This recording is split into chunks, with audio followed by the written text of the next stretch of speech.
एक बहुत गरीब और बेरोजगार लड़के अभिनव की शादी एक दिमाग हिला देने वाली वजह से शहर के करोड़पति की इकलौती बेटी अनन्या के साथ जबरन करवा दी गई थी। अभिनव अनन्या के घर जमाई बनकर रहता था और अपनी पत्नी अनन्या के अलावा सास, साले और नौकर की भी गालियां सुनता था। झोला लेकर निकले राशन पानी लेके अभिनव नाम के उस गरीब को आखिर क्यों लेने आई काले रंग की करोड़ों की कारें? क्या है उसकी असली सच्चाई? कौन है अभिनव? क्या था उसका राज जिसे जानकर आपके भी रोंगटे खड़े हो जाएंगे? जानने के लिए अभी डाउनलोड कीजिए पॉकेट FM और सुनिए द रिटर्न ऑफ टाइगर बिल्कुल फ्री। अरे ओ घर जमाई, जल्दी बाहर निकलना, बाथरूम साफ करके बाजार जाना है राशन लाने।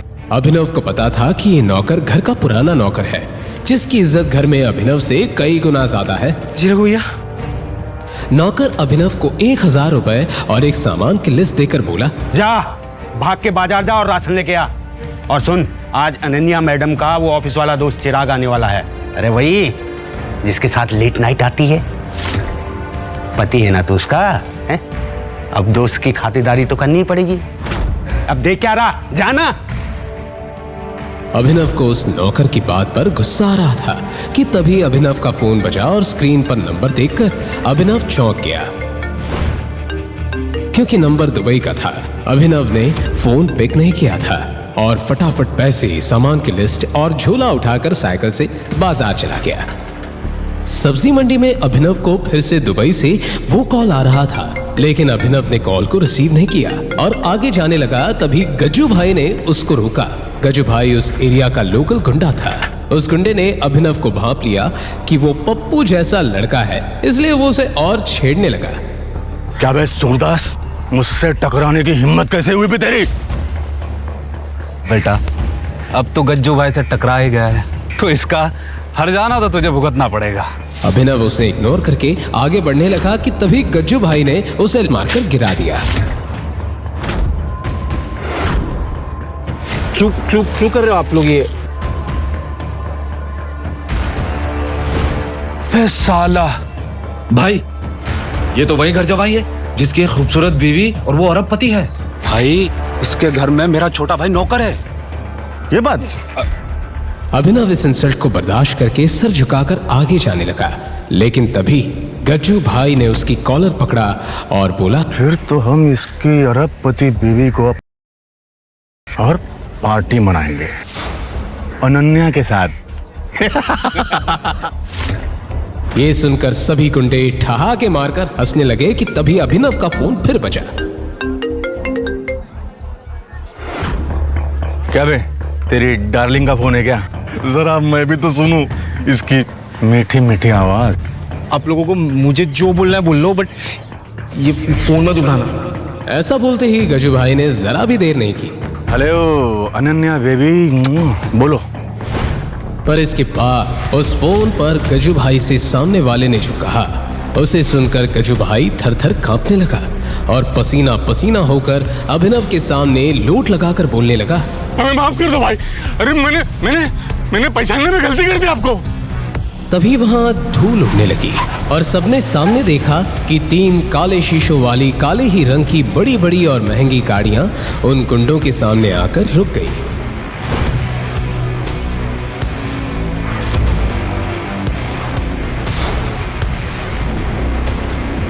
बोला था ना फोन मत उठाओ, उनको लोकेशन मालूम पड़ेगी मेरी।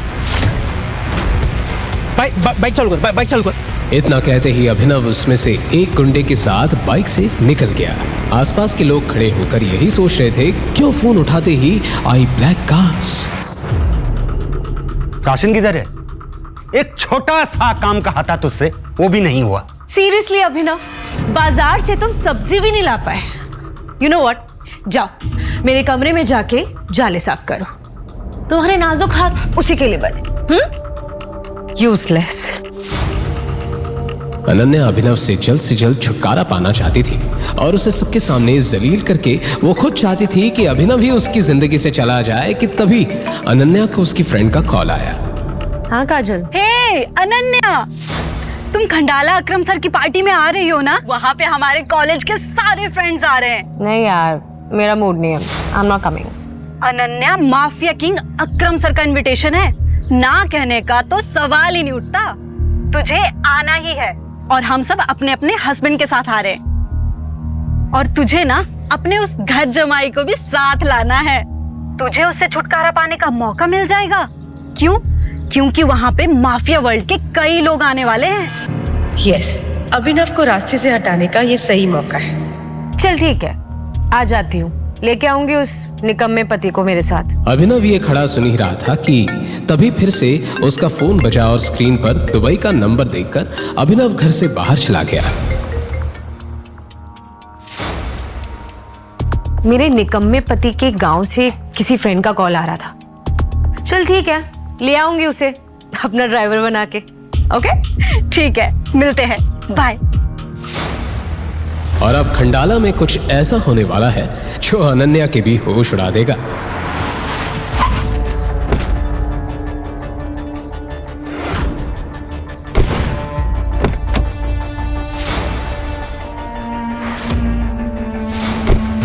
अगले दिन अनन्या अभिनव को लेकर कार से खंडाला आ गई कि तभी होटल को देखकर अभिनव की आंखें फटी की फटी रह गई।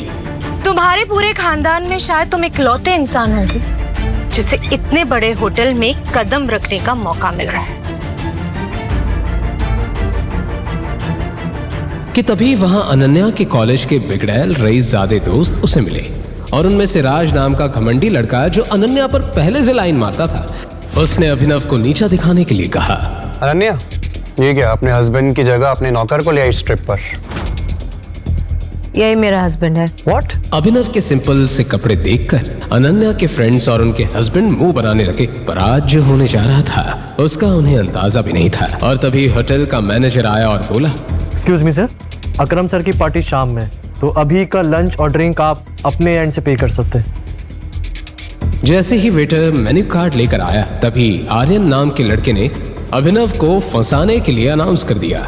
हे गाइस, आज खाने का बिल अभिनव भरेगा। मैंने ऐसा कुछ भी नहीं कहा। लेट्स क्लैप फॉर अभिनव। महीने के 6,000 रुपए कमाने वाला ये नौकर हमारे लाखों के बिल भरेगा। Clap clap clap clap clap. Abhinav को समझ ही नहीं आया कि 1 मिनट में ये कैसे क्या हो गया, और वहीं अनन्या भी यही सोच रही थी। ये क्या किया अभिनव ने? ना तो मेरे पास इतने पैसे है कि मैं आज का बिल भर सकूं, और ये अभिनव तो खुद ही भीख पक्का है। और हाँ गाइस, अभिनव ने यह भी शर्त रखी थी कि अगर आज वो ये बिल नहीं भर पाता है तो राज अनन्या के साथ। व्हाट?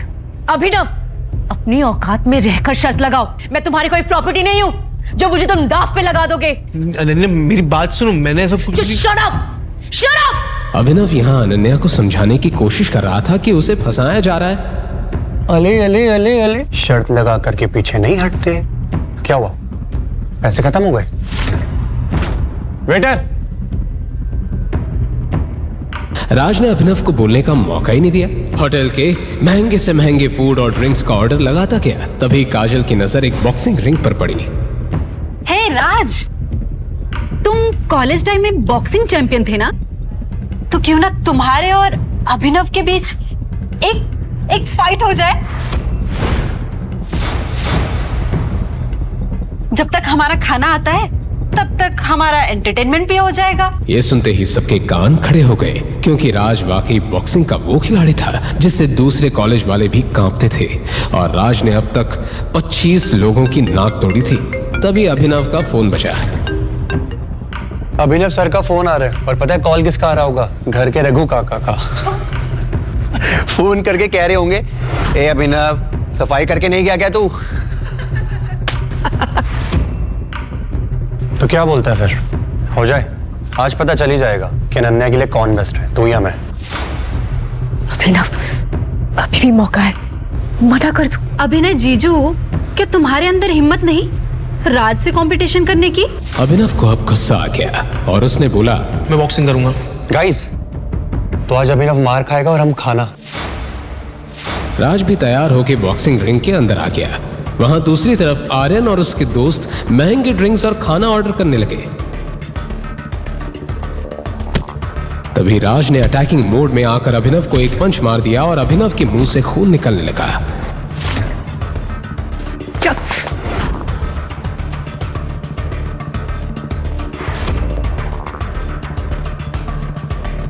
इसके बाद लगातार राज अभिनव को पंच मारता रहा और उसे हाथ उठाने का मौका ही नहीं दिया।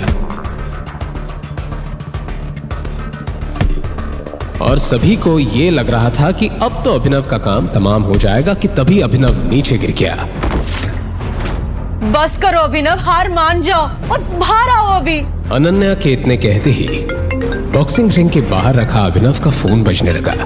अनन्या उसका फोन ना देख ले, इस जल्दी में अभिनव उठा और जैसे राज उस पर अटैक करने ही जा रहा था कि तभी अभिनव ने राज को एक इतना जोर का पंच मारा कि राज वहीं बेसुध होकर गिर पड़ा और अनन्या की नजर अभिनव के फोन से हटकर नीचे पड़े राज पर गई।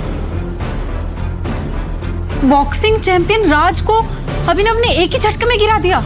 ऐसा पंच तो कोई प्रोफेशनल खिलाड़ी ही मार सकता है। ये अभिनव जरूर कुछ छिपा रहा है। तभी अभिनव बाहर आया और अपने फोन को उठाकर उसने रख लिया। कोई बात नहीं राज, अगर उसने तुझे यहाँ हरा दिया तो टेंशन मत ले। हमने बिल इतना ज्यादा बढ़वा दिया कि उसकी 7 जन्म भी ये बिल पे नहीं कर पाएगी। सर ये रहा आपका बिल 5,40,000। क्या? कोई बात नहीं, हमारे अभिनव साहब है ना, वो सबका बिल देंगे। पर तभी अभिनव को देखकर वो वेटर थोड़ा कंफ्यूज हो गया। उसके कपड़ों से उसने उसे तुरंत जज कर लिया था। सर रिसेप्शन में आइए प्लीज। ध्यान रखना कहीं ये भाग ना जाए। अब सबकी नजरें उस वेटर पर थी। अनन्या घबराहट में पसीना पसीना हो रही थी कि आज राज न जाने उसके साथ क्या करेगा। इसके बाद जैसे ही वेटर ने अभिनव के हाथ से काट लिया और स्वाइप किया तो उसके चेहरे का रंग बिल्कुल उड़ गया। क्या हुआ? अभिनव के कार्ड में बिल्कुल भी पैसे नहीं है क्या? इसके कार्ड में पैसे नहीं है तो बता दो ना, इसकी इज्जत की चिंता मत करो। यहाँ अनन्या के चेहरे पर रंग उड़ता जा रहा था क्योंकि अभिनव ने पैसे नहीं दिए तो राज आज अपनी सारी भड़ास उस पर निकाल लेगा। आखिर बात क्या है? क्या इनके पास बिल्कुल ही पैसे नहीं है? इससे पहले कि वेटर कुछ कह पाता, अचानक होटल के मेन डोर पर कुछ Z+ सिक्योरिटी गार्ड्स आ गए और सबका ध्यान उस तरफ चला गया। लगता है कोई सेलिब्रिटी आ गया। ओह माय गॉड, ये तो मिस्टर दिग्पाल है, अकरम सर के भी बॉस। जानते हो, इनसे मिलने के लिए सालों इंतजार करना पड़ता है। जिस कंपनी में मैं मैनेजर हूँ उसी कंपनी में इन्होंने इन्वेस्ट किया है। आज तो मैंने भगवान के दर्शन कर लिए। मिस्टर दिग्पाल ने अभिनव को पहचान लिया। तुम यहाँ क्या कर रहे हो? मिस्टर दिग्पाल ने अभिनव की तरफ देखा और सबको लग रहा था कि वो उनकी तरफ देख रहे हैं कि तभी राज आगे बढ़ा। अभिनव ने मिस्टर दिग्पाल को इग्नोर किया और मेन गेट की ओर चल दिया कि तभी मिस्टर दिग्पाल ने होटल के मैनेजर से कहा, मैनेजर, इसका और सबका बिल मेरे अकाउंट में ट्रांसफर कर देना। ये कहकर मिस्टर दिग्पाल अपने रूम में चले गए। 1 मिनट में इतना सब हो गया कि किसी को कुछ समझ नहीं आया। ये मिस्टर दिग्पाल ने पी रखी है क्या? शायद ये अभिनव को कुछ और समझ बैठे। ए अभिनव, पैसे तो मिस्टर दिग्पाल ने दिए ना, तो शर्त तो मैं जीता। तू कहाँ जा रहा है? और इस हिसाब से तो अनन्या मेरी हुई। और आज रात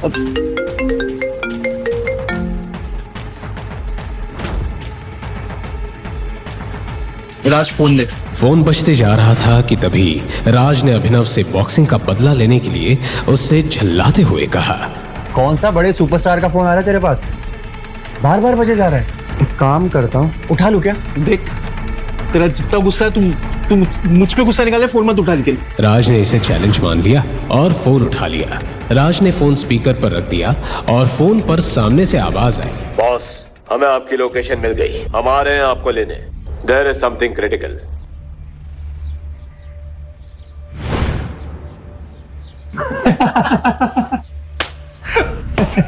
हमें किसी रिक्शे वाले, किसी कैब वाले का फोन था और वो अपने आप को कॉन्वॉय समझ रहा है। अनन्या को भी ये देखते हुए मजा आ रहा था, पर तभी हुआ ऐसा कुछ कि सभी की बोलती बंद हो गई।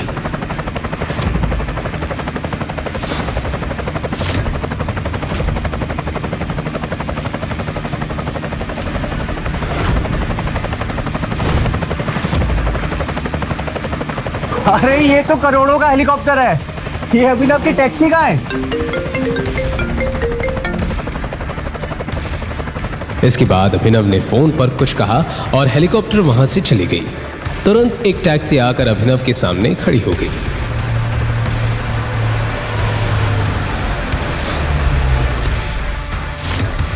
अबे खोदा पहाड़ और निकली चुईया। वही मैं कहूँ, इतने महंगे हेलीकॉप्टर में ये बैठेगा। देख टैक्सी आ गई इसकी। पर दुबई से बार बार आ रहे फोन और ये महंगी कार्स और हेलीकॉप्टर एक ऐसा राज खुलने वाले हैं जिसे जानकर आपके ही रोंगटे खड़े हो जाएंगे। अभिनव जल्दी से टैक्सी में बैठकर जाने लगा कि तभी राज और बाकी लोगों को अभिनव पर शक होता है। गाइस, वैसे किसी को पता है क्या कि वो अपनी बीवी को यहाँ खंडाला में छोड़ करके कहाँ और किससे मिलने के लिए गया है?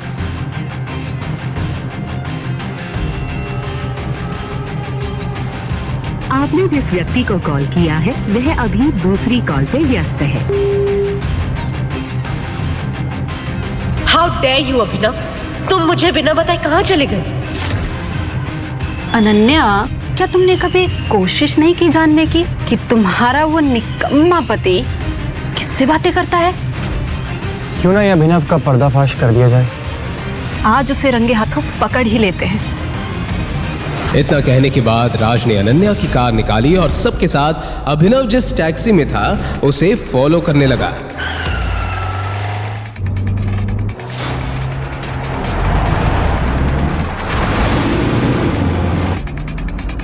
राज, जल्दी चलाओ ना। अभिनव, आज ना मैं तेरी पोल खोल कर रहूंगा। तू कहाँ जाता है और क्या क्या कांड करता है। राज और सबको लग रहा था कि आज अभिनव की असलियत सामने लाकर उसका मजाक उड़ाएंगे, पर इन्हें नहीं पता था कि इनके सामने अभिनव का आज वो सच सामने आने वाला है जिसकी इन्होंने सपने में भी कल्पना नहीं की थी। क्या है अभिनव की सच्चाई? एक गरीब घर जमाई जो सिर्फ गालियां खाने के लिए पैदा हुआ है या कुछ और? कहीं मत जाइए, इन सभी का राज खुलने ही जा रहा है। रुको रुको। अभिनव के टैक्सी को अचानक पुलिस द्वारा चेक पोस्ट पर रोक लिया गया। राज ने कार को कुछ दूर पहले ही रोककर तमाशा देखना शुरू किया।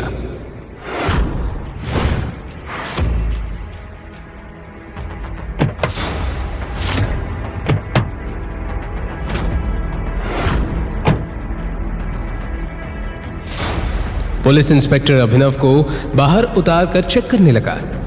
तलाशी करने पर पुलिस को अभिनव के पास से एक गन मिली। गन देखते ही पुलिस इंस्पेक्टर ने अभिनव से कहा, क्या ये?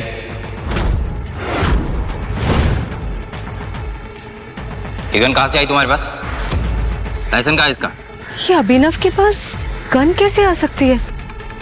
अरे जो इंसान नौकरों से गालियां खाता हो, 500 रुपए उधार लेके अपनी खटारा मोटर में पेट्रोल भराता हो, उसके पास गन कैसे आ सकती है?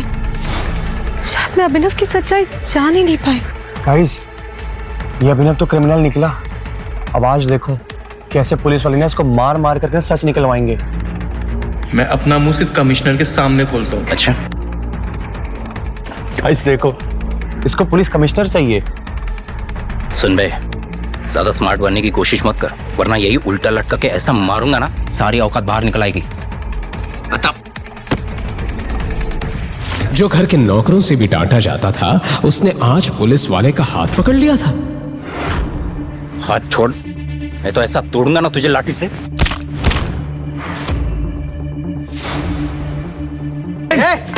ये चिल्लाहट सुनते ही आसपास के सब पुलिस वाले भी घूम गए। अनन्या और राज के भी होश उड़ गए। अरे कोई कमिश्नर साहब को बुलाओ, ये आदमी पागल हो गया है। इतना हंगामा मचा कि तभी वहां सबको एक पुलिस सायरन सुनाई दी।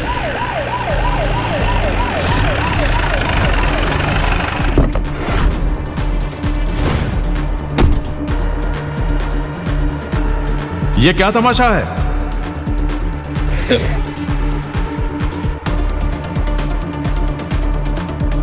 इन पर क्यों हाथ उठाया? कमिश्नर को देखते ही सबके चेहरे सफेद पड़ गए और जिस अभिनव को अभी तक बेइज्जती मिल रही थी, उसके सामने अब पुलिस भी खड़ी कांप रही थी। ये अभिनव की कमिश्नर तक पहचाने, पर कैसे? यहाँ अनन्या और बाकी लोगों के साथ पुलिस इंस्पेक्टर का दिमाग भी घूम रहा था। तुम्हें अपनी नौकरी से प्यार है या नहीं? किसने पकड़ा इनको? लेकिन सर, इसके पास इनके पास ये गन मिली सर। तो क्या हुआ? सेल्फ डिफेंस के लिए है और मैंने ही गिफ्ट की थी ये गन बर्थडे पे। बर्थडे पे?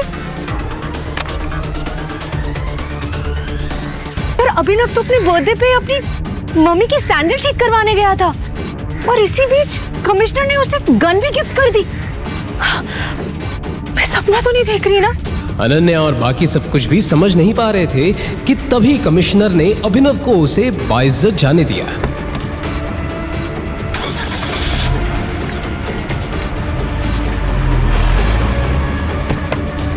पर जैसे ही राज अभिनव का पीछा करने के लिए कार में जाने लगा, तभी पुलिस इंस्पेक्टर ने उसे रोक दिया। कहाँ जा रहे हो इतने जल्दी? ये लड़कियां कौन है? चलो बाहर निकलो। सर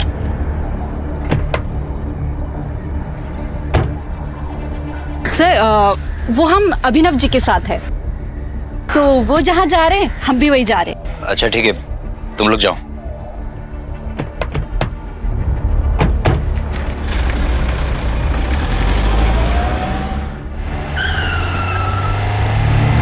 वो अभिनव की टैक्सी का पीछा करते रहे। टैक्सी एक बहुत बड़े ही खंडर से होते हुए सड़क को क्रॉस कर ही रही थी कि तभी उसी खंडर की गलियों में से अचानक वो ब्लैक कार्स अभिनव के टैक्सी के आगे आ गई और अभिनव की टैक्सी के आगे पीछे चलने लगी।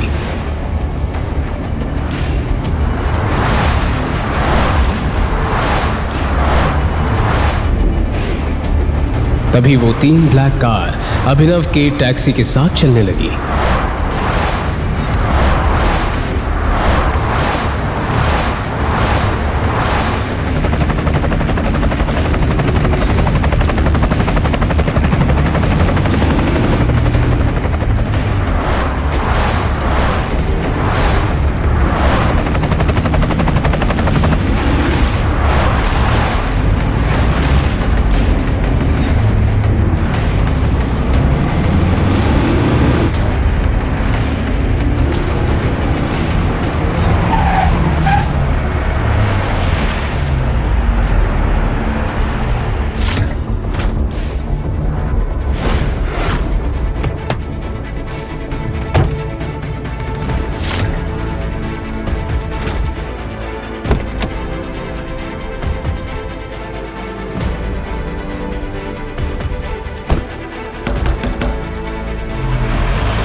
Oh my God! क्या है अभिनव का दुबई से कनेक्शन और क्यों आ रहा था अभिनव को दुबई से कॉल? गरीब डिलीवरी बॉय अभिनव की बरसों पुरानी गर्लफ्रेंड ने उसे एक रईसजादे के लिए छोड़ दिया। फिर क्या था? प्यार में हारा अभिनव बेचारा दारू पीकर चढ़ गया जमीन से 50 फीट ऊपर बिल्डिंग के टेरेस पर। मैं ये दुनिया छोड़ के जा रहा हूँ। मुझे तो तुम्हारे धोखे नहीं मार दिया। तुम खुश रहना उस रईसजादे के साथ। मैं चला।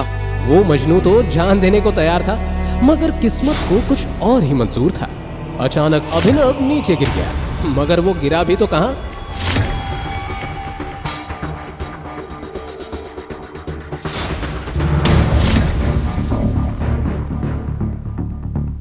लड़की का बिस्तर। हे भगवान, यहाँ पे कहां से आया? जी हाँ, उस टेरेस से गिरकर अभिनव पहुंच गया था शहर की सबसे खूबसूरत और रईस लड़की अनन्या के बिस्तर पर, जो उस वक्त चैन की नींद सो रही थी। मगर जैसे ही उसकी नींद खुली, कौन है तुम? और मेरे बिस्तर पे क्या कर रहे हो? मैं तो कुछ नहीं जानता। मैं कहां से आया? मुझे तो उसकी समझ में नहीं आ रहा है। मुझे तो लग रहा है मैं भी एक सपना देख रहा हूँ। सपने से बाहर आओ और बताओ तुम कौन हो? तुम जानते भी हो मैं कौन हूँ?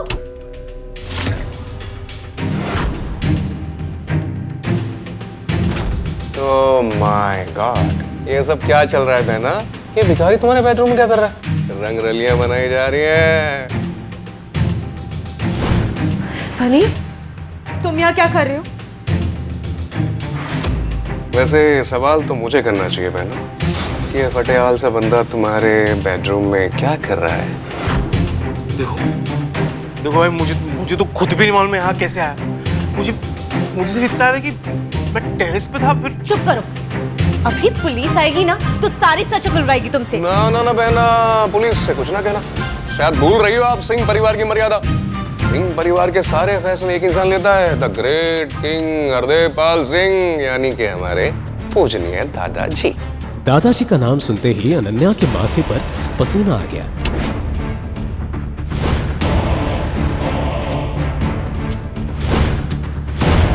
अनन्या, हरदेव पाल सिंह न सिर्फ शहर के जाने माने रईस थे, बल्कि एक बहुत ही रूढ़िवादी और पुरानी सोच वाले सख्त आदमी थे, जो कहने को तो सूट बूट पहनकर घूमते थे, मगर उनकी मानसिकता 500 साल पुरानी थी। अनन्या ये सोचकर डरी जा रही थी कि दादाजी के आने के बाद क्या होगा कि तभी अनन्या, बाहर निकल। अपने दादाजी की बुलंद आवाज सुनकर अनन्या की सिट्टी पिट्टी गुम गई। वो इतना तो समझ चुकी थी कि दादाजी को शायद सब कुछ पता चल गया है, मगर कैसे? अब कब तक इस फटीचर के साथ बेडरूम में पड़ी रहेगी? बाहर आ जा, दादाजी तेरा इंतजार कर रहे हैं।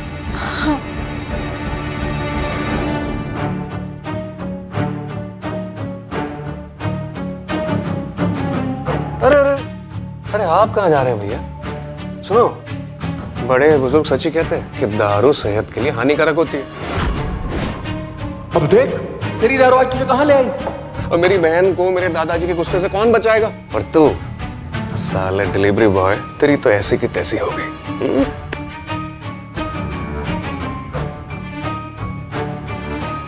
ये सुनकर अभिनव समझ गया कि ये सब जरूर इस सनी का ही किया धरा है। टेरेस से नीचे गिरकर शायद अभिनव बेहोश हो गया होगा और उसी बेहोशी की हालत में सनी ही उसे यहाँ ले आया होगा। मगर अब अभिनव के दिमाग में कुछ और ही सवाल चल रहे थे। भाई एक बहन के साथ ऐसा कैसे कर सकता है? सनी अनन्या का सगा भाई है भी कि नहीं? जहां अभिनव के मन में चल रहे थे ये सवाल, वहीं हरदेव पाल सिंह ले आए एक बड़ा पौधा। कदम जली, तेरी इतनी हिम्मत जो शादी से पहले एक लड़के से संबंध बना रही है। शर्म आती है मुझे तुझे अपनी पोती कहते हुए। दादाजी मेरा यकीन मानिए, मुझे नहीं पता ये लड़का कौन है। ये झूठ मत बोल, सब पता है, समझ रही है तू? ये मेरे माँ बाप की गलती है। अरे तुझे पढ़ाया लिखाया, बिजनेस भी करने दिया तुझे, इसलिए तू एक शर्ट छाप लड़के को अपने कमरे में ले आई। हरदेव पाल ने अभिनव के हाथ में कुछ ऐसा देखा जिसे देखकर वो चौंक गए।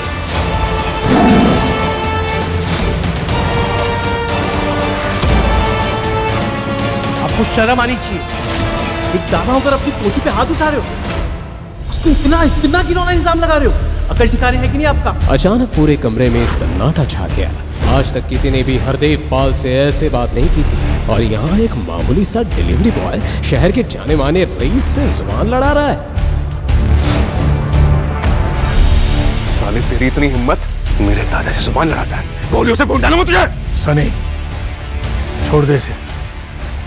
सनी को समझ नहीं आया कि उसके दादाजी ऐसा क्यों कह रहे हैं, पर उसके पास अपने दादाजी की बात मानने के अलावा और कोई ऑप्शन नहीं था। हरदेव पाल ने अभिनव को ऊपर से नीचे तक देखा और फिर अनन्या को देखते हुए बोला, अनन्या, इस लड़के का नाम जो भी हो, लेकिन तुझे इस लड़के से शादी करनी होगी। नहीं दादाजी, मैं इससे शादी कैसे कर सकती हूँ? मैं इसका नाम भी नहीं जानती हूँ। लड़की, ज्यादा अनजान मत बन। हरदेव सिंह के कानून को तू जानती है। बिना चू चपट किए शादी कर ले तू, और वो भी आज ही। नहीं दादाजी, मैं इस फटीचर से शादी नहीं करूंगी मैं ये शादी।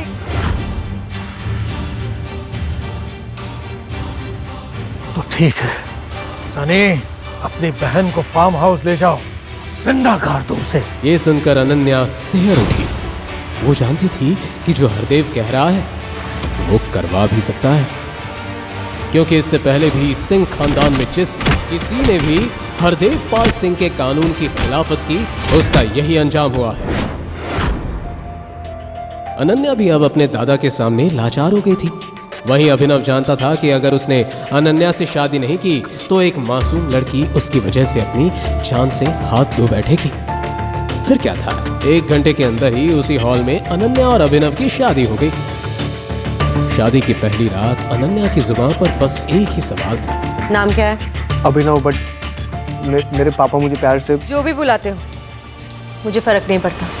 और हाँ, एक बात ध्यान से सुन लो, कि शादी शादी नहीं, एक मजबूरी है। भले दुनिया के लिए हम पति पत्नी हो, पर इस कमरे में हमारा रिश्ता सिर्फ 2 अजनबियों का है। अभिनव भी जानता था कि महलों की रानी अनन्या का उसके जैसे डिलीवरी बॉय से क्या मिले, पर वो ये नहीं जानता था कि अगर भगवान ने उन दोनों को मिलवाया है तो उसके पीछे कोई ना कोई कारण जरूर होगा। आज मेरे दोस्त अकरम के जन्मदिन की पार्टी है और अनन्या, तुम उस पार्टी में हमारे नए दामाद को अपने साथ लेकर के जाओगी। वैसे तो अनन्या उस पार्टी में नहीं जाना चाहती थी, मगर दादाजी का हुक्म टालना उसके लिए नामुमकिन था। मजबूरी में अभिनव को भी अनन्या के साथ जाना पड़ा, मगर वहां उसका सामना उससे हुआ जिसे देखकर वो पूरी तरह से चौंक गया।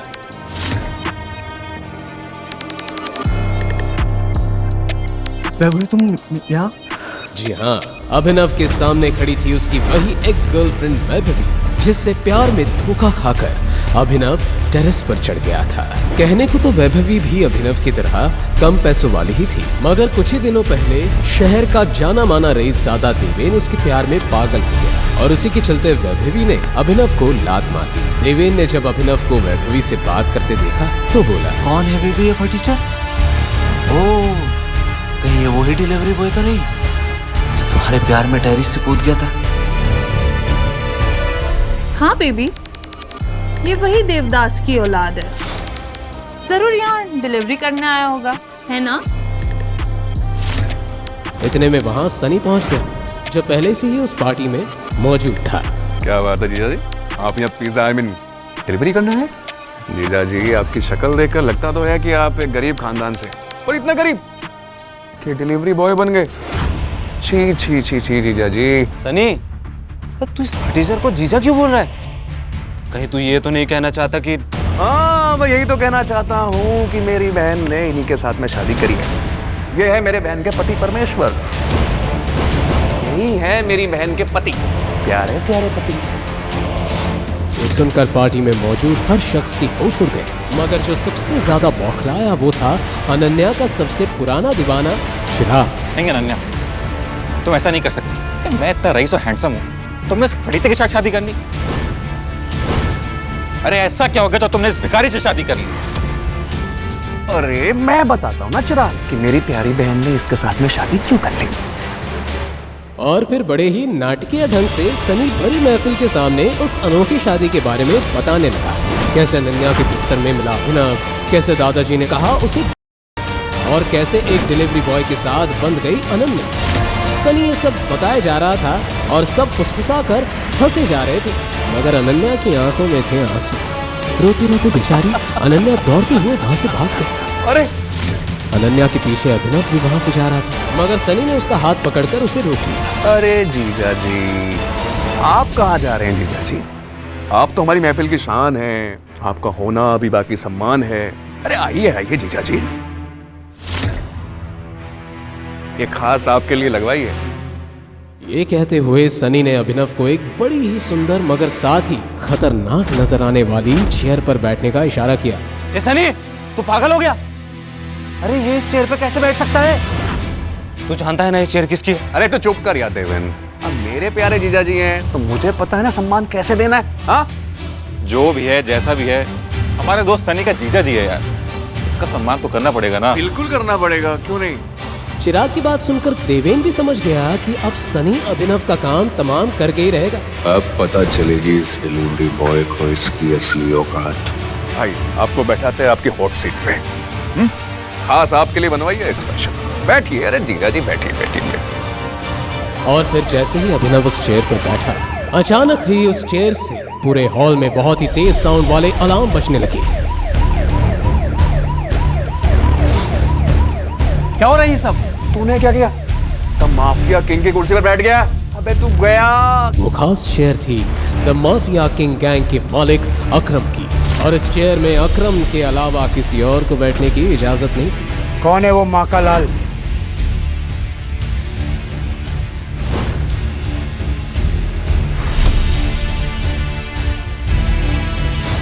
जिसने माफिया किंग की कुर्सी पर बैठने की हिमाकत की? सूट बूट पहने, हाथों में एक इम्पोर्टेड सिगार लिए, अब खुद अकरम वहां पहुंच गया था। अलार्म्स की आवाज सुनकर वो समझ गया था कि किसी ने द माफिया किंग की कुर्सी में बैठने की गुस्ताखी की है। तू है वो हरामजादा। अब तुझे अकरम की कहर से कौन बचाएगा? सर मुझे माफ करो, इस चेयर के बारे में मुझे कुछ नहीं मालूम था। जहां अभिनव अकरम के आगे गिड़गिड़ा रहा था, वहीं अकरम की आंखें अभिनव की अंगूठी पर टिकी हुई थी, जिस अंगूठी में टाइगर बना हुआ था। उस अंगूठी को देखते ही अचानक अकरम के चेहरे पे छाया हुआ गुस्सा खौफ में बदल गया, मानो उस अंगूठी को देखकर अकरम को कुछ याद आ गया हो। टाइगर, टाइगर, मुझे माफ कर दो। मैंने तुम्हें पहचानने में गलती कर दी बेटा। Really sorry. अरे अकरम अंकल, आप इस फटीचर के सामने हाथ क्यों जोड़ रहे हैं? अरे फटीचर! साला किसको बोला बे? ये कुर्सी भी इसकी है और ये कारोबार भी इसका है। ये है हमारे माफिया किंग का असली मालिक, हमारा टाइगर। तो ये है रियल टाइगर। आपने आखिर क्यों अभिनव के आगे अकरम जैसे खतरनाक डॉन ने घुटने टेक दिए? क्यों अकरम अभिनव को कह रहा था टाइगर? क्या याद आया था अकरम को अभिनव की उस अंगूठी को देखकर? और अब क्या नया मोड़ लेने वाली है अभिनव और टाइगर की कहानी? अकरम को अपने पैरों में झुकता देख अभिनव के दिमाग में आया कि कहीं उसका राज अनन्या के सामने ना आ जाए, इसलिए उसने अकरम को अपने पैरों से उठाते हुए घूरा, जिससे वो समझ गए कि टाइगर अपनी असली पहचान सबके सामने नहीं लाना चाहता। तभी अभिनव ने उनसे कहा, क्या यार अकरम भाई, आप भी बहुत मजाकिया हो, आदत गई नहीं आज तक। जवाब में अकरम ने भी नकली हंसी हंसते हुए कहा, अब क्या करे, इतने सालों बाद मिले हो, इतना तो बनता था। इन दोनों को यूं मजाक करता देख सनी के पैरों तले जमीन खिसक गई। उसने बिना कुछ कहे वहां से चुपचाप निकल जाना ठीक समझा। वहीं दूसरी ओर अनन्या अभिनव की पहचान देखकर हैरान थी, लेकिन वो इतनी बिजी हो गई थी कि उसे अभिनव से सवाल जवाब करने का मौका नहीं मिला, और इसके बाद वो दोनों घर चले गए। दूसरे दिन उठकर दोबारा अभिनव को अकरम से मिलने जाना था। अभिनव जल्दी से तैयार होकर जब अकरम के पास पहुंचा तो अकरम उसे देखकर काफी खुश हो गया और कहा, आखिरकार हमने तुम्हें ढूंढ ही लिया टाइगर। टाइगर? हाँ, मैं पिछले 18 सालों से तुम्हें ढूंढ रहा हूं। तुम हमारे टाइगर हो, हमारे इस हजारों करोड़ के बिजनेस एम्पायर के वारिस, जिसे हम तीनों दोस्तों ने मिलकर शुरू किया था। मैं, तुम्हारे पापा संजय और राणा अग्निहोत्री। इतना कहते ही अकरम ने दीवार पर टंगी एक तस्वीर की तरफ इशारा कर दिया, जिसमें संजय, अकरम और राणा तीनों मौजूद। राणा को देख अभिनव को झटका लगा।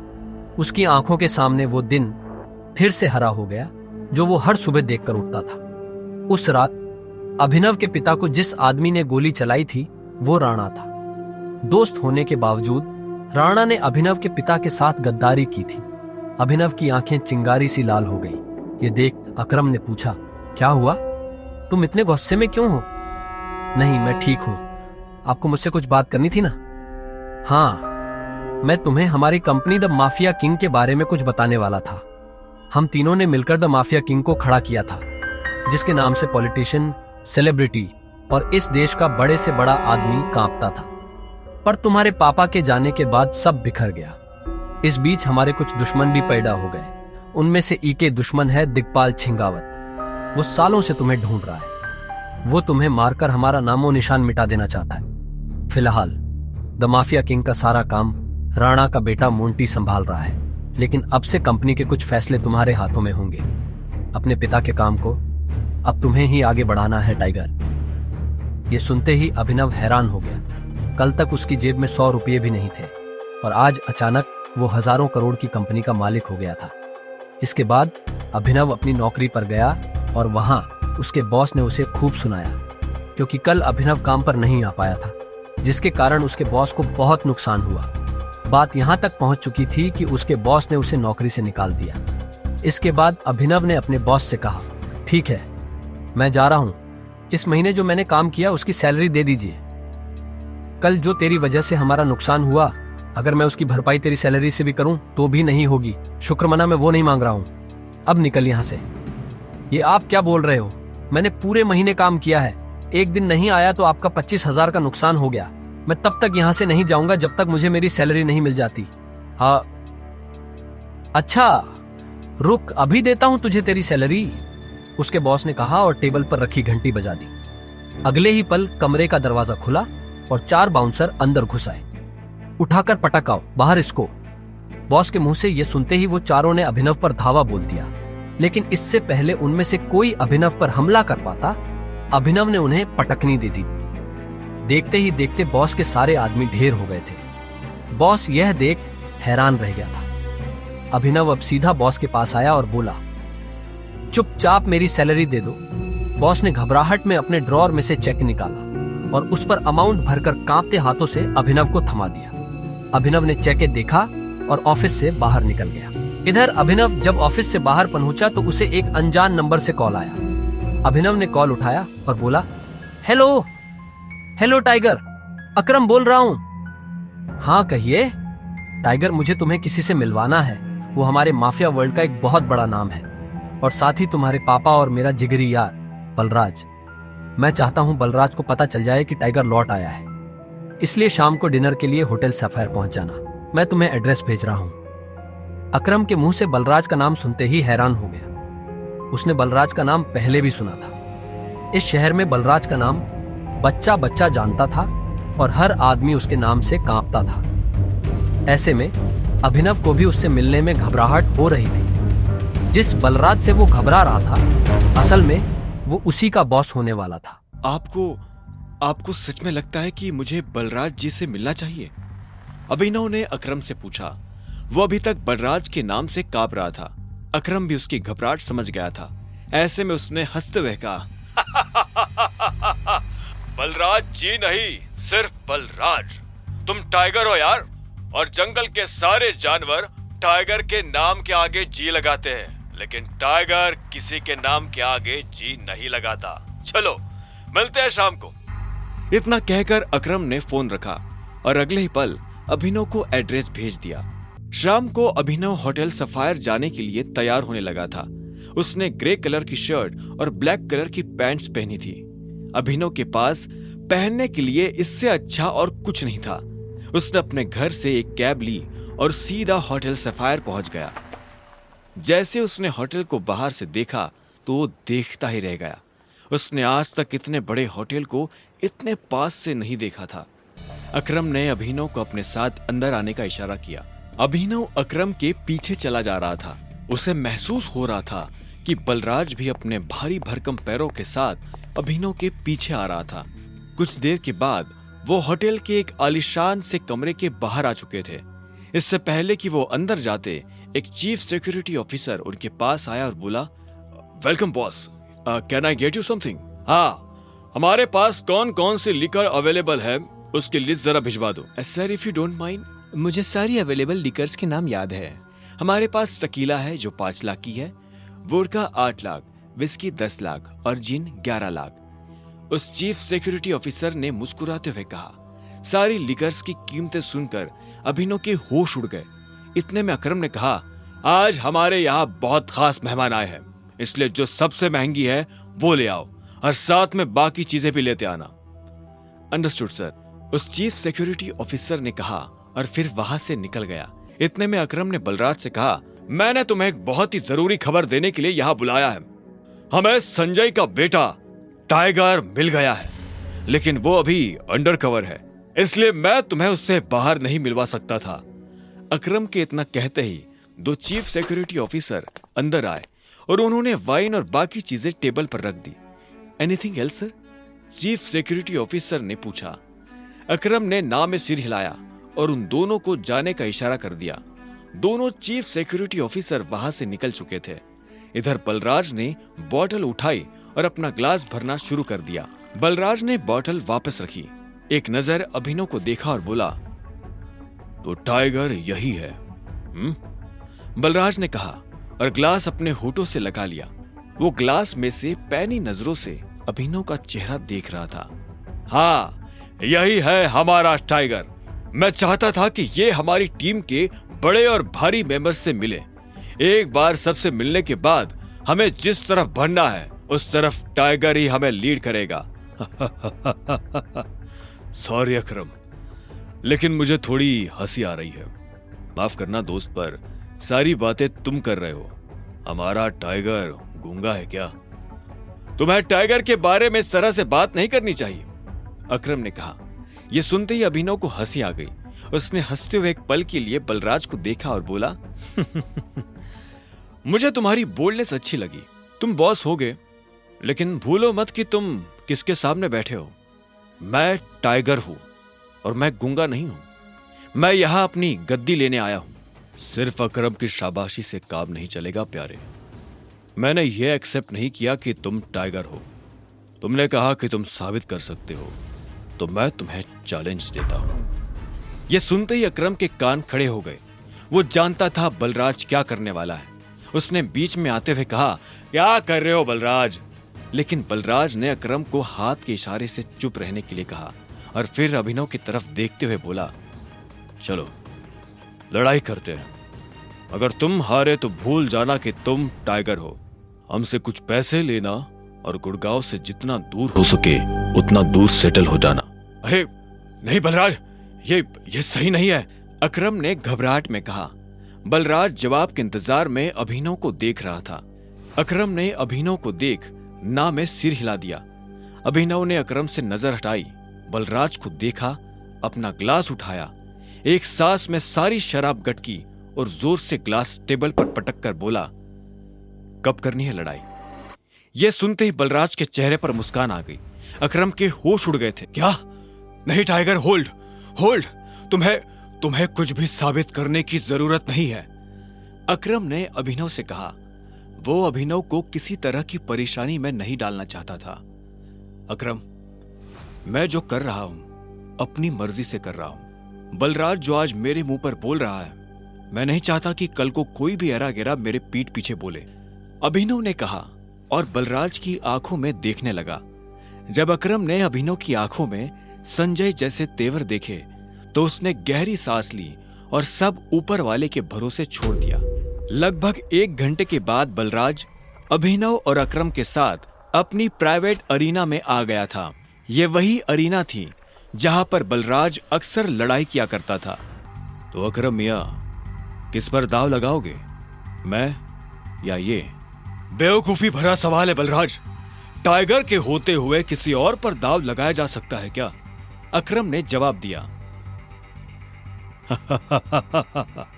बुरी तरह पछताओगे, मुंह छिपाने की भी जगह नहीं मिलेगी, बलराज ने हंसते हुए कहा और रिंग में दाखिल हो गया। दोनों के बीच लड़ाई शुरू हुई और बलराज चिंघाड़ते हुए अभिनव की तरफ दौड़ा। उसने जैसे ही अभिनव पर पहला मुक्का मारा तो अभिनव एक बार को सन्न रह गया। बलराज किसी हाथी जैसा लग रहा था। उसका मुक्का अभिनव की नाक तोड़ता उससे पहले अभिनव को होश आया और उसने अपना सिर नीचे झुका लिया। बलराज का मुक्का खाली गया और वो पलटकर अभिनव को देखने लगा। उसके चेहरे पर हंसी थी। बलराज फिर से भागते हुए अभिनव की तरफ आया।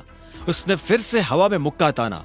अभिनव ने फिर से अपना सिर झुकाया और बलराज की पीठ पर घुमाकर एक लात मार दी। बलराज धक्का खाकर रिंग पर गिर गया। इधर अभिनव दूसरे कोने में खड़ा हो गया था। बलराज को इस बार गुस्सा आया।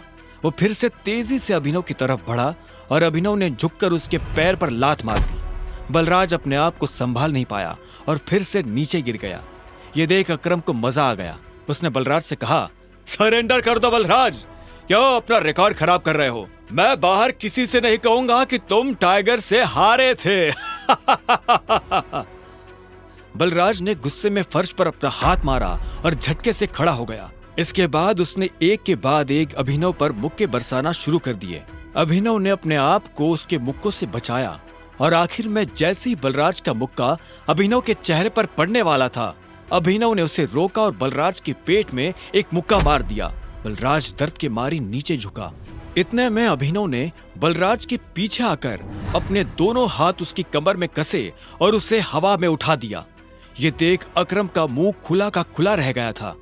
आखिर में अभिनव ने बलराज को एक पल के लिए हवा में थामा और फिर उल्टा पटक दिया। बलराज के मुंह से चीख निकल गई। ये कहां से सीखा? कहीं से नहीं, ये टाइगर को विरासत में मिला है, उसकी गद्दी के साथ, अभिनव ने कहा। इतने में अकरम ने उसके पास आकर अभिनव को गले से लगा लिया और बलराज को चिढ़ाते हुए बोला, tiger tiger tiger tiger. Balraj की कमर में मोच आई थी, पर उसने हंसते हुए अभिनव से कहा, चलो शराब पीते हैं, आज की पार्टी मेरी तरफ से। इस बात पर अकरम ने कहा, ऐसे नहीं, ऐसे पूछो कि टाइगर, क्या आप मेरे साथ शराब पीना पसंद करेंगे? क्या आप मेरे साथ शराब पीना पसंद करेंगे मेरे टाइगर? बलराज ने कहा और अभिनव के सामने नीचे झुक गया। अभिनव ने मुस्कुराते हुए बलराज को उसके कंधे से पकड़कर ऊपर उठाया और बोला, क्यों नहीं।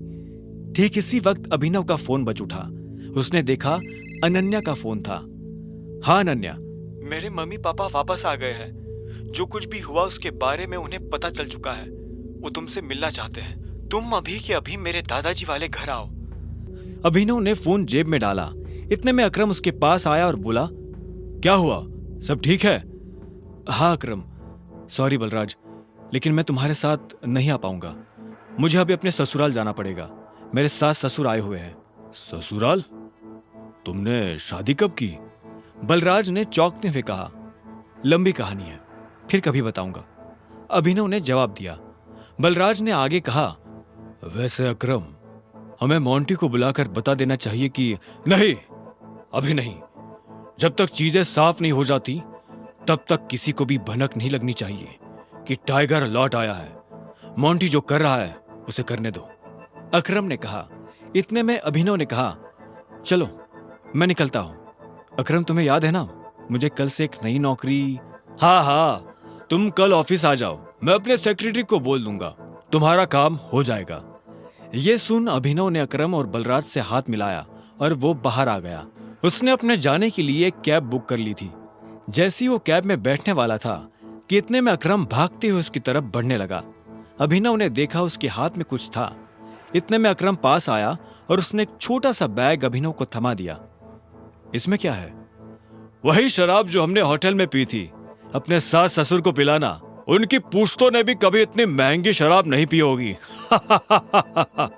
अकरम ने कहा और इस बात पर दोनों हंस पड़े। आखिर में अभिनव ने कहा, इन सब के लिए thanks, thank you so much. और तुम्हें भी वापिस आकर हमारी उम्मीदें जिंदा करने के लिए, अकरम ने कहा। अभिनव मुस्कुराया और वहां से निकल गया। गाड़ी अनन्या के घर के बाहर आकर रुकी। अभिनव नीचे उतरा और गहरी सांसें लेते हुए घर के अंदर पहुंच गया। उसने देखा कि अनन्या के माता पिता यानी शर्मिला और राजीव सोफे पर बैठे हुए थे। वो उन्हें देखते ही पहचान गया था। वो दोनों भी अभिनव को अंदर आते हुए देख रहे थे।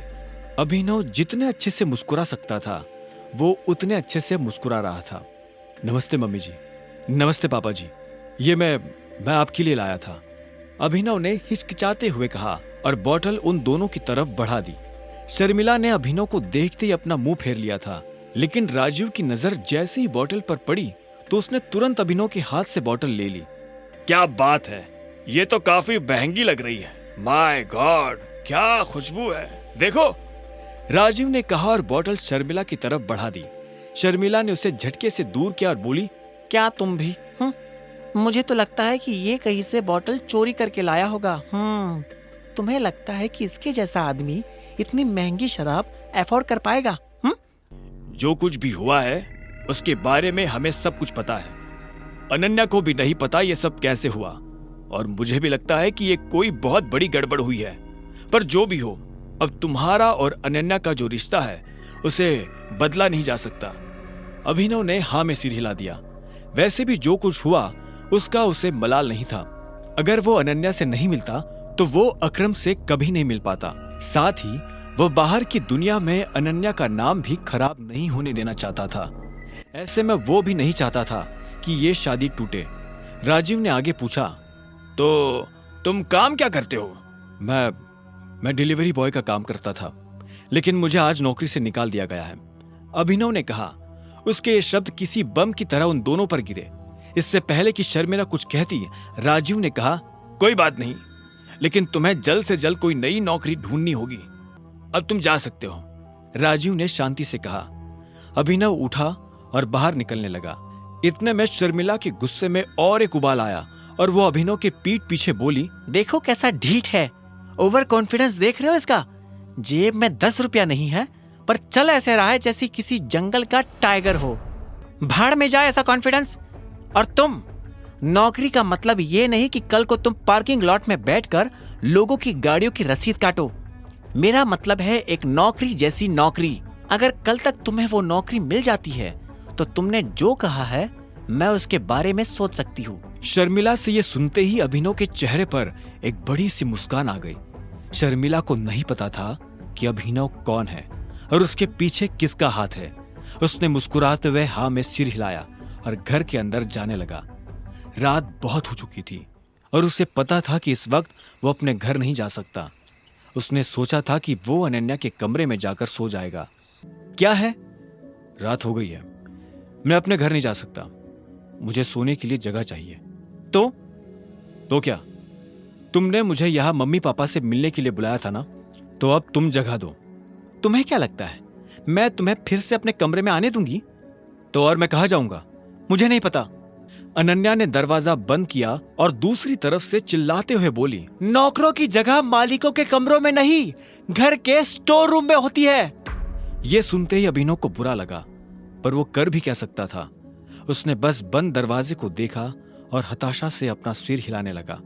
उसे पता था कि उसे बाकी कमरों में भी कोई जगह नहीं मिलने वाली है, इसलिए जहां इस घर के नौकर सोया करते थे अभिनव वहां चला गया।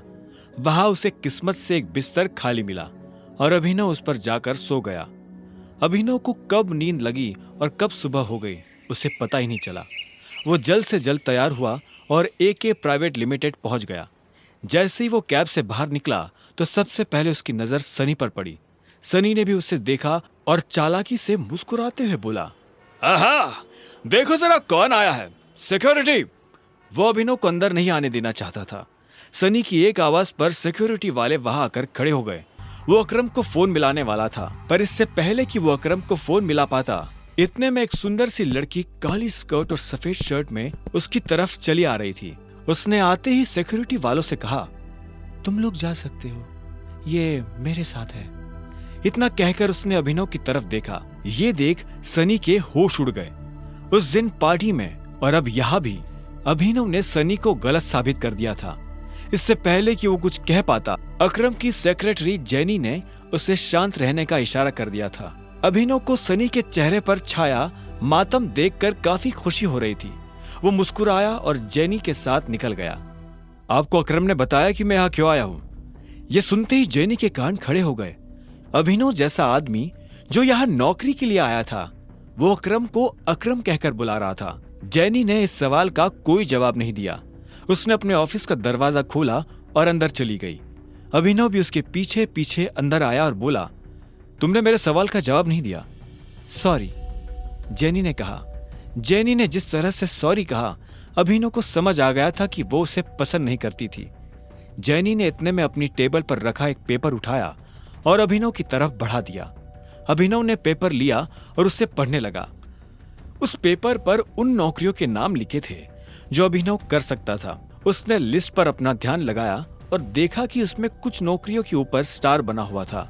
उसने जेनी को देखा और बोला, ये यहाँ स्टार क्यों बना? ये स्टार इसलिए बना है क्योंकि इन पोजीशंस पर हमारे पास ऑलरेडी कोई ना कोई काम कर रहा है और हम इन पर नई भर्ती नहीं ले रहे हैं। तुम चाय लेना पसंद करोगे या कॉफी? मैं मैनेजर बनना पसंद करूंगा।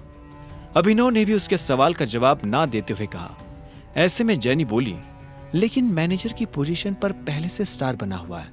आप पता है मुझे, तो जिस पोजीशन पर पहले से कोई बैठा हुआ है उस पर तुम कैसे बैठ सकते हो? तुम क्या उस एम्प्लॉय को कंपनी से बाहर करवाना चाहते हो? मैंने तो ऐसा नहीं कहा, मैं बस इतना जानता हूं कि लिस्ट मुझे तुम्हें नहीं दी थी। हाँ, लेकिन तुम्हारा नाम? जेनी। जेनी ने गुस्से में कहा। अभिनव के सवालों से उसे चिढ़ हो रही थी। अभिनव को उसके नाम से कोई मतलब नहीं था। उसने आखिर में कहा, देखो जेनी, इसमें मेरी कोई गलती नहीं है। तुमने मुझे लिस्ट लाकर दी, मैंने उसमें से अपनी पसंद की पोस्ट चुन ली। अब आगे क्या करना है वो तुम देखो। ठीक है मिस्टर अभिनव, तो अब मुझे तुम्हारे बारे में कुछ जानकारियों की जरूरत पड़ने वाली है और तुम्हारा ऑफिस कल से शुरू हो जाएगा, जेनी ने कहा। अभिनव ने हाँ में सिर हिलाया और वहां से निकल गया। सनी को अभी भी समझ नहीं आ रहा था कि आखिर अभिनव वहां क्या लेने आया था। उधर अभिनव को लगा कि अब कल से नौकरी पर जाने के लिए उसे नए कपड़ों की जरूरत पड़ने वाली है। कपड़ों के साथ साथ उसे अपना फोन भी बदलने की जरूरत थी। अकरम का दिया हुआ चेक उसकी जेब में ही रखा हुआ था। अभिनव अपने चेक से पैसे निकालने के लिए बैंक चला आया। तभी उसकी नजर प्रणव से मिली। प्रणव उन लोगों में से था जो अभिनव की गरीबी का मजाक उड़ाया करता था। जैसे उसने अभिनव को बैंक के अंदर आते हुए देखा तो बोला, अरे वाह, देखो तो कौन आया है। प्रणव खुद एक बैंकर था। वो अरबपति तो नहीं था, लेकिन उसके पास अच्छी खासी दौलत थी। वो दिखने में भी स्मार्ट था। वो अभिनव को इसलिए जानता था क्योंकि अभिनव अक्सर इस बैंक में डिलीवरी के काम से आया करता था। हालांकि वो दिखने में अभिनव के आगे कुछ नहीं लगता था, लेकिन उसमें और अभिनव में एक ही फर्क था, गरीबी का। हेलो, मुझे थोड़े पैसे निकालने हैं, अभिनव ने कहा और प्रणव को चेक दिखाने लगा। प्रणव ने बिना चेक देखे कहा, चेक से? तुम्हें पता है ना, चेक से सिर्फ बड़ी रकम ही निकाली जा सकती है। मेरा अमाउंट बड़ा है, यहाँ काउंटर पर नहीं निकल पाएगा, इसलिए मैं मैनेजर से मिलना चाहता हूँ। ये सुनते ही प्रणव जोर जोर से हंसने लगा और बोला, तुम्हें उसकी जरूरत नहीं पड़ेगी, मुझे अपना चेक दिखाओ। अभिनव ने गुस्से में प्रणव को अपना चेक दिखा दिया। प्रणव ने बिना देखे अभिनव और बाकी लोगों की आंखों के सामने चेक फाड़ दिया। अभिनव प्रणव पर चिल्ला उठा, तुम्हारा दिमाग खराब है क्या? सिक्योरिटी को बुलाओ और इस आदमी को अभी के अभी बाहर निकलवाओ यहाँ से। फर्जी चेक लाकर बैंक वालों को बेवकूफ बनाता है। अभी पुलिस बुलाकर तुझे अंदर करवाता हूँ। इधर अभिनव ने अपने फाड़े गए चेक के टुकड़ों को मुट्ठी में भरा और गुस्से में अपनी मुट्ठी भींच ली। इतने में सिक्योरिटी वाले आए और उन्होंने अभिनव को चारों तरफ से घेर लिया। छोड़ो मुझे, छोड़ो, अभिनव ने कहा और गार्ड्स के हाथ से खुद को छुड़ाने की कोशिश करने लगा, लेकिन वो लोग उसे छोड़ नहीं रहे थे। क्या हो रहा है यहाँ? यह आवाज और किसी की नहीं बल्कि बलराज की थी। उसने अभिनव को दूर से ही पहचान लिया था। बलराज को देखते ही अभिनव की जान में जान आ गई थी। अब कोई उसका कुछ नहीं बिगाड़ सकता था। प्रणव ने बलराज की तरफ देखा और बोला, सॉरी सर, मुझे पता नहीं था कि आप इस तरह यहाँ आ जाएंगे। मैं तो बस इस आदमी को फर्जीवाड़ा करने से रोकने की कोशिश कर रहा था। यह सुन बलराज ने अभिनव को ऊपर से नीचे तक देखा और फिर गार्ड्स की तरफ देखते हुए बोला, छोड़ दो उसे, बलराज ने कहा और मैनेजर के कैबिन की तरफ बढ़ने लगा। उसने पलटकर अभिनव को भी अपने साथ आने का इशारा किया। अगर इसने कुछ गलत किया है तो इस बारे में मैनेजर को पता होना चाहिए। अगर तुम अपने लेवल पर एक्शन लोगे तो हो सकता है कि मैनेजर बुरा मान जाए। जी सर, प्रणव ने हाँ में सिर हिलाते हुए कहा। बलराज ने अभिनव को घूरा और उसे अपने साथ अंदर आने का इशारा करने लगा। दोनों एक साथ मैनेजर के बड़े से कैबिन में दाखिल हो गए थे। मैनेजर अपनी कुर्सी पर बैठकर कंप्यूटर पर काम कर रहा था। बलराज ने उसका ध्यान अपनी तरफ खींचने के लिए दरवाजे को जोर से बंद किया। अचानक से मैनेजर की नजर दरवाजे पर पड़ी। जब उसने देखा कि सामने बलराज खड़ा है तो मैनेजर खुद अपनी कुर्सी से खड़ा हो गया। बलराज सर, आप यहाँ कैसे? मुझे बुलवा लिया होता। बलराज ने उसे खींचते हुए देखा और बोला, वैसे तो मैं यहाँ कुछ काम से आया था, लेकिन बाहर जो मैंने तमाशा देखा तो मुझे लगा कि पहले उसके बारे में तुमसे बात कर लेनी चाहिए। तुम्हें पता है ये साहब कौन है? मैनेजर ने अभिनव की तरफ देखा। उसकी नजर उसके चेहरे से फिसलते हुए उसके हाथों और आखिर में उसकी अंगूठी पर चली गई। जैसे ही उसने अंगूठी पर बने उस निशान को देखा तो मैनेजर का मुंह खुला का खुला रह गया। उसके मुंह से निकला, बाप रे बाप, ये टाइगर है। ये कौन है? अभिनव ने बलराज से पूछा। ये उस टीम का आखिरी हिस्सा है जिस टीम के तुम कैप्टन हो टाइगर। इससे पहले कि अभिनव कुछ कह पाता, मैनेजर उसके पैरों में आकर गिरा और बोला, टाइगर, आपको यहाँ कितनी देर हुई और मैं आपके लिए क्या कर सकता हूँ? फिलहाल तो आप मेरे पैरों में से उठ जाइए। आपको और इनको छोड़कर किसी को नहीं पता कि मैं टाइगर हूँ, अभिनव ने कहा। यह सुनते ही मैनेजर अपनी जगह पर खड़ा हो गया और बोला, आपको देखकर बहुत अच्छा लगा। अब आप आ गए हैं तो हमें जरूर इस मुसीबत से बाहर निकाल ही लेंगे। वो सब तो ये कर ही लेंगे, लेकिन उससे पहले आपको अपने नौकरों को सबक सिखाना पड़ेगा, क्योंकि अगर मैं सबक सिखाने पर आ गया तो आपको पता ही है क्या होगा। बलराज ने कहा और अभिनव के साथ जो हुआ उसने मैनेजर को सब बता दिया। ये सुनते ही मैनेजर का खून खौल उठा। उधर जब अभिनव और बलराज मैनेजर के कैबिन में खड़े थे, तब इधर एक हट्टा कट्टा सा आदमी स्विमिंग पूल में काला चश्मा लगाकर खड़ा था। उसकी आंखों पर चश्मा, गले में सोने की मोटी चैन और बगल में विस्की का ग्लास था। वो आदमी लड़की के गालों को सहला रहा था। तभी उसे किसी के पैरों की आवाज सुनाई दी। उसने देखा उसका सेक्रेटरी भागते हुए उसके पास आ रहा था। सेक्रेटरी उस आदमी के पास आया और बोला, सर, अभी खबर मिली है कि टाइगर लौट आया है। यह सुनते उस आदमी का हाथ रुक गया।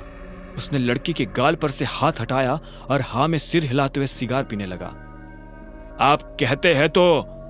सेक्रेटरी आगे कुछ कहता उससे पहले उस आदमी ने कहा, अभी नहीं, अभी तो आया है, थोड़ा उछल कूद करने दो, पर हाँ, इस बार उसे पिंजरे में डालने की गलती नहीं करनी है।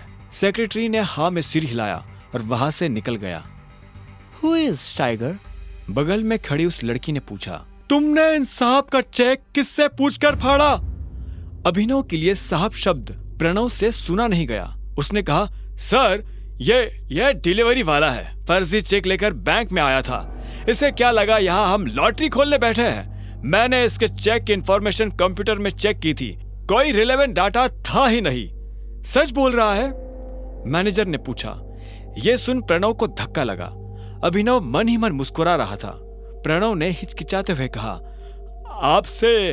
आपसे झूठ क्यों कहने लगा? तुझे पता है ये डिलीवरी बॉय किसका चेक लेकर आया है? अकरम सर का।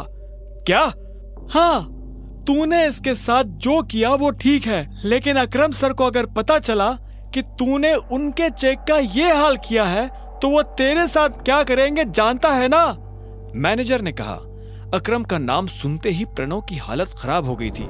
इतने में मैनेजर ने कहा, एक काम कर, वो रही टेप और ये रहा चेक, इसका एक एक टुकड़ा जोड़। क्या सर, तुझे नौकरी से निकाल रहा हूं? नहीं सर, मैंने क्या किया? शाबाश, ये तुझे सुनाई दे गया, और इससे पहले जो कहा वो है?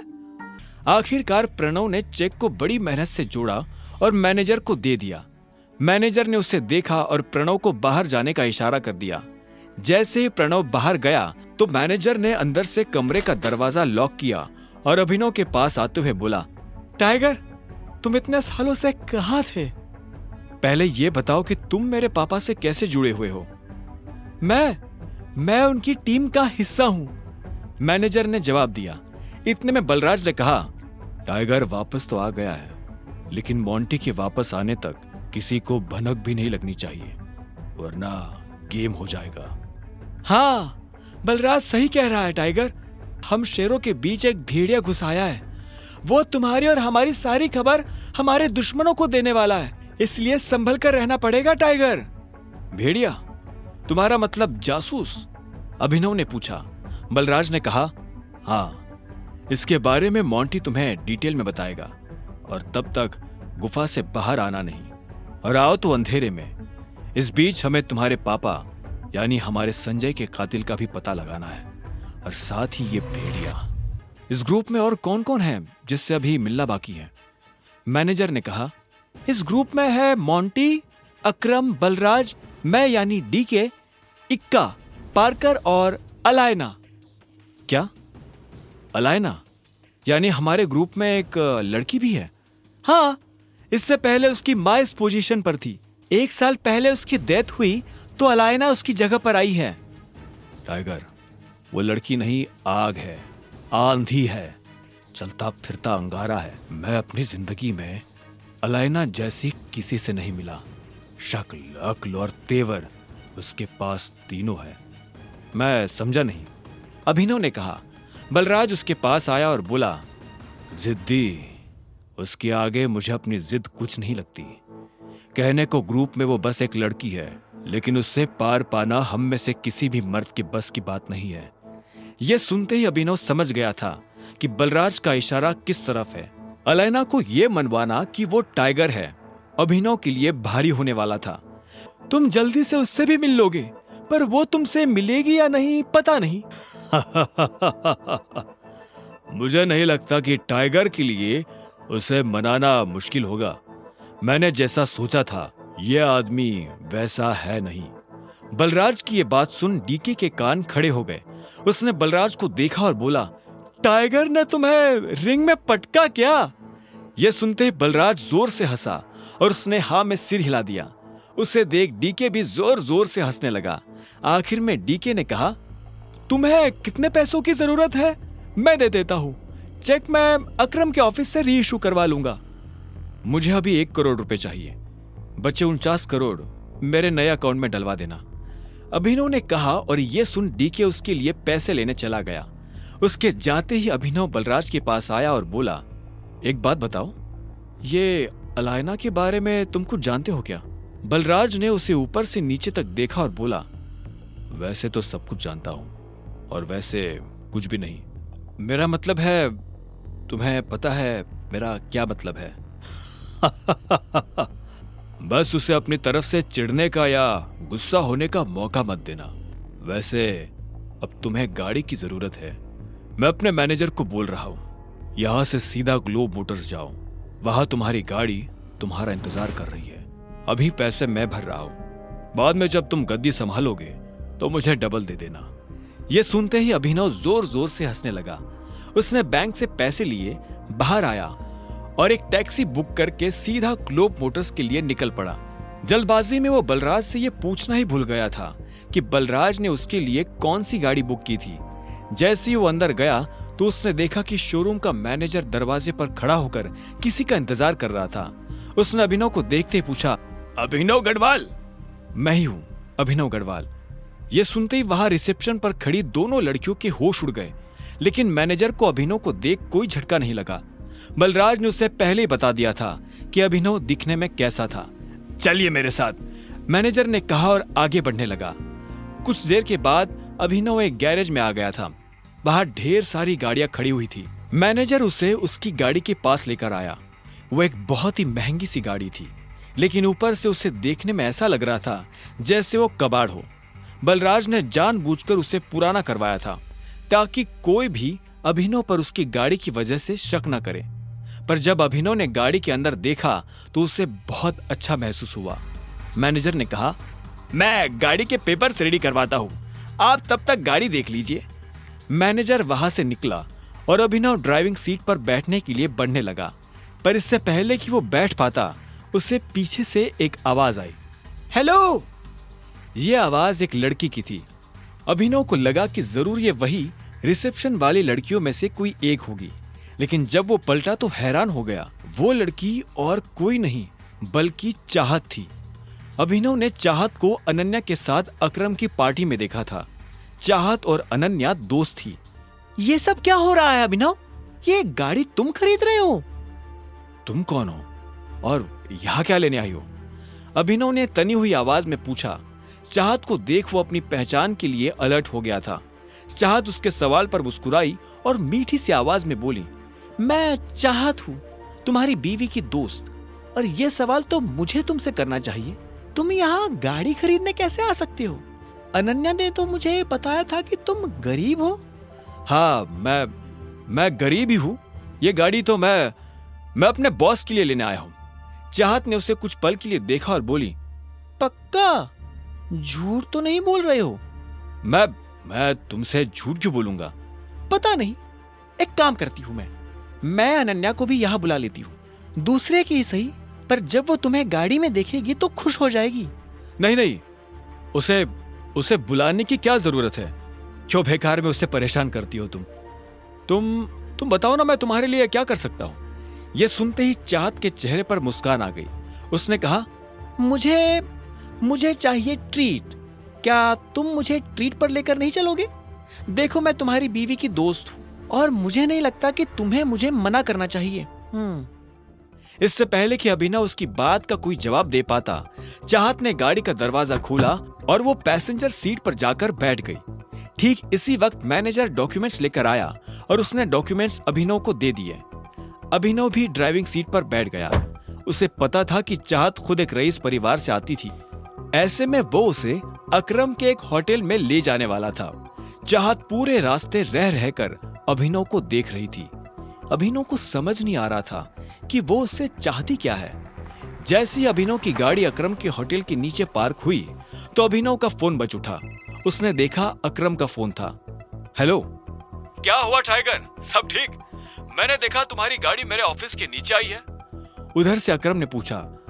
हाँ, वो मैं होटल में किसी के साथ लंच के लिए आया था। हाँ, वो तो मैं देख ही रहा हूँ। जरा ऊपर आओ, मैं तुम्हें अपना वीआईपी कार्ड दे देता हूँ ताकि तुम दोनों को वीआईपी ट्रीटमेंट मिले। अकरम ने मुस्कुराते हुए कहा। अभिनव ने फोन रखा और पलटा तो पाया कि चाहत उसके पीछे खड़ी थी। चले? हाँ, नहीं, तुम एक मिनट यही रुको, मुझे थोड़ा काम है, मैं वो निपटा कर आता हूँ, अभिनव ने कहा। और इससे पहले कि चाहत कुछ कहती, अभिनव वहां से निकल गया। चाहत उसे जाते हुए देख रही थी। वो अच्छी तरह से जानती थी कि ये अकरम का ऑफिस है, लेकिन अभिनव वहां क्या करने जा रहा था और उसे किसने फोन कर ऊपर बुलाया था? चाहत को अभिनव पर शक हो रहा था। अब आगे क्या होने वाला था? उधर जब चाहत को अभिनव के ऊपर शक हो रहा था, तब इधर अभिनव भी अकरम के कैबिन में पहुंच चुका था। जैसे ही अभिनव अंदर आया तो अकरम ने उसकी तरफ अपना कार्ड बढ़ाया और बोला, ये लो, मजे से लंच करना। थैंक यू, अभिनव ने मुस्कुराते हुए कहा और अकरम के कैबिन से बाहर निकल गया। वो नीचे आया और उसकी आंखें चाहत को ढूंढने लगी। उसने देखा कि चाहत होटल के बाहर शेड में खड़ी थी। अभिनव उसके पास पहुंचा तो चाहत उसे ऊपर से नीचे तक देखने लगी। अभिनव ने उससे कहा, चले। दोनों होटल के अंदर दाखिल हो गए और एक टेबल पर जाकर बैठ गए। अभिनव जानबूझकर चाहत से नजर नहीं मिला रहा था, वहीं चाहत उसे लगातार देखती जा रही थी। क्या हुआ, सब ठीक है? हाँ। अच्छा, वैसे तुम इस ऑफिस में काम करते हो क्या? मुझे लगता है कि हमें कुछ ऑर्डर कर देना चाहिए, मुझे तो बहुत भूख लग रही है, अभिनव ने चाहत के सवाल को टालते हुए कहा। चाहत ने उसे देखा और एक पल के बाद बोली, तुम मुझसे कुछ छुपाने की कोशिश कर रहे हो क्या? क्या? मैं तुमसे क्यों कुछ छुपाने लगा? चाहत इस बात का जवाब देने वाली थी, बात उसकी जुबान पर आ ही गई थी कि इतने में वेटर उन दोनों की बातों के बीच खलल डालने के लिए आ गया। अभिनव और चाहत ने वेटर को ऑर्डर दिया और वेटर वहां से निकल गया, लेकिन चाहत अपना सवाल भूली नहीं थी। उसने बात को घुमाते हुए पूछा, तो तुम क्या करते हो? मैं AK प्राइवेट लिमिटेड में एक छोटी सी नौकरी करता हूं। अच्छा, ये तो अकरम जी की कंपनी है ना? अभिनव ने जवाब में हाँ में सिर हिला दिया। इससे पहले कि चाहत आगे कोई सवाल करती, इतने में एक लड़का चाहत के बगल में आकर खड़ा हुआ और बोला, हेलो गॉर्जियस। चाहत ने पलटकर देखा तो पाया कि एक सुंदर सा लड़का फॉर्मल्स पहनकर उसके पास खड़ा था। जैसे उसकी नजर चाहत से मिली तो उसने कहा, यू आर सो ब्यूटीफुल। मैं आना तो नहीं चाहता था, लेकिन मेरा मन नहीं माना। क्या मैं तुम्हें एक बढ़िया सी ट्रीट ऑफर कर सकता हूं? उस लड़के ने कहा। उसकी आंखों में एक शरारत भरी मुस्कान नजर आ रही थी। चाहत उसकी नीयत समझ चुकी थी और अभिनव को भी यह समझ आ गया था कि वो किस नीयत के साथ यहां खड़ा था। ऐसे में उसने भी लड़के को टालने के लिए गंभीरता से कहा, तुम्हें नजर नहीं आ रहा? वो पहले ही मेरे साथ डेट पर है। उस आदमी ने अभिनव की तरफ देखा और बोला, ओह अच्छा, मुझे तो लगा कि तुम इसके छोटे भाई हो, पर चलो, अब जब तुमने बता ही दिया है कि तुम इसके साथ डेट पर आए हो तो मैं तुम्हें बहुत प्यार से कह रहा हूं, निकल लो। ये सुनकर अभिनव को बुरा लगा, लेकिन उसने कुछ नहीं कहा। तुम इतनी सुंदर हो, तुम्हें देखकर लगता है कि तुम किसी वेल टू डू फैमिली से आती हो। डोंट माइंड, लेकिन तुम्हें इस तरह के लड़कों के साथ डेट पर नहीं आना चाहिए। Standard is important, right? तुझसे किसी ने कहा ज्ञान देने को? अभिनव ने बीच में आते हुए कहा। उस लड़के ने अभिनव को घूरते हुए देखा और फिर से चाहत की तरफ देखकर बोला, तुम प्लीज मेरे साथ आओ, ट्रस्ट मी, मैं तुम्हें कोई प्रॉब्लम नहीं होने दूंगा। तो इतने में अभिनव अपनी जगह पर खड़ा हुआ और उसने उस लड़के का कॉलर पकड़ लिया। अरे अरे ये क्या हो रहा है? अरे ये क्या कर रहे हो? छोड़ो उसे। हर कोई अभिनव की इस हरकत को देखकर हैरान हो गया। अभिनव को भी एहसास हुआ कि उसने लड़के को कुछ ज्यादा ही पीट दिया था। ऐसे में उसने हाफते हुए उसे छोड़ दिया। वो लड़का खड़े रहने लायक भी नहीं बचा था। अभिनव को जब होश आया तो उसने उस लड़के को ऊपर से नीचे तक देखा तो उसे बहुत बुरा लगा। वो ऐसा कुछ करना नहीं चाहता था, लेकिन अगर वो ये नहीं करता तो वो लड़का चाहत को परेशान करता रहता। अभिनव पलटा और चाहत को देखने लगा। चाहत दूर खड़ी होकर मुस्कुरा रही थी। उसकी मुस्कान में अभिनव को एक तरह की शांति नजर आ रही थी। अब उसे डर नहीं लग रहा था। तभी अभिनव के कंधे पर पीछे से एक हाथ आया और उसने अभिनव के कंधे को कसकर पकड़ लिया। अभिनव ने पलटकर देखा तो पाया कि वही लड़का उसे मारने के लिए खड़ा था। पर इससे पहले कि वो अभिनव पर हाथ उठाता, अभिनव ने उसे कोहनी से झटका दिया और वो नीचे गिर गया। हर कोई अभिनव के फोटो खींच रहे थे, उसकी वीडियो बना रहे थे। अभिनव को यह देख अच्छा नहीं लग रहा था। उसे ये सब अजीब लग रहा था। वो यहां से निकल जाना चाहता था, पर इससे पहले कि वो निकल पाता, इतने में पीछे से आवाज आई। क्या हो रहा है यहाँ? ये कोई मछली बाजार नहीं है, एक रेप्यूटेड होटल है। यह आवाज और किसी की नहीं बल्कि होटल के मैनेजर की थी। तुम्हारी हिम्मत कैसे हुई हमारे वीआईपी कस्टमर के ऊपर हाथ उठाने की? क्योंकि इस आदमी ने हम लोगों को परेशान किया। मैं इसे मुंह नहीं लगाना चाहता था, फिर भी ये मेरे बारे में भला बुरा कह रहा था और इसने मेरे पिता के बारे में भी उल्टा सीधा कहा था। बस इतनी सी बात पे तुमने इनके साथ इतना कुछ कर दिया। अभी के अभी माफी मांगो इनसे। मैं इससे माफी मांगू? इससे कहो कि ये मुझसे माफी मांगे। चुपचाप माफी मांग। तू जानता नहीं मैं कौन हूं। बिना माफी मांगे मैं तुझे इस होटल से बाहर भी नहीं निकलने दूंगा, उस आदमी ने कहा जिसे अभिनव ने मारा था। मामला बिगड़ता जा रहा था। अब इससे पहले की बात आगे बढ़ती, चाहत बीच में आई और बोली, एक्चुअली गलती अभिनव की नहीं है, इस आदमी की है। इसने मुझे छेड़ने की कोशिश की। यह मुझसे गलत तरीके से बात कर रहा था। मैं और अभिनव साथ में लंच पर आए थे, पर यह आदमी। चाहत ने सारी बात मैनेजर और आसपास खड़े लोगों को बता दी। मैनेजर ने पलटकर उस लड़के को देखा और बोला, क्या यह सही है? उस लड़के ने कोई जवाब नहीं दिया। ऐसे में मैनेजर फिर से चाहत की तरफ पलटा और बोला, जो भी हो मैडम, पर इससे माफी तो मांगनी ही पड़ेगी। अभिनव समझ गया था कि मैनेजर उससे ऐसे क्यों बात कर रहा था। असल में वो अभिनव को उसके कपड़ों से जज कर रहा था। जब अभिनव को लगा कि उसके पास और कोई रास्ता नहीं है, तो उसने अपनी जेब से अकरम का कार्ड निकाला और मैनेजर की तरफ बढ़ाते हुए बोला, तुम्हें पता है मुझे ये कार्ड किसने दिया है? इस पर लिखा नाम पढ़ लो, उसके बाद तुम्हें समझ में आ जाएगा कि निष्पक्ष फैसला कैसे किया जाता है। हाँ, ये सही कह रहा है।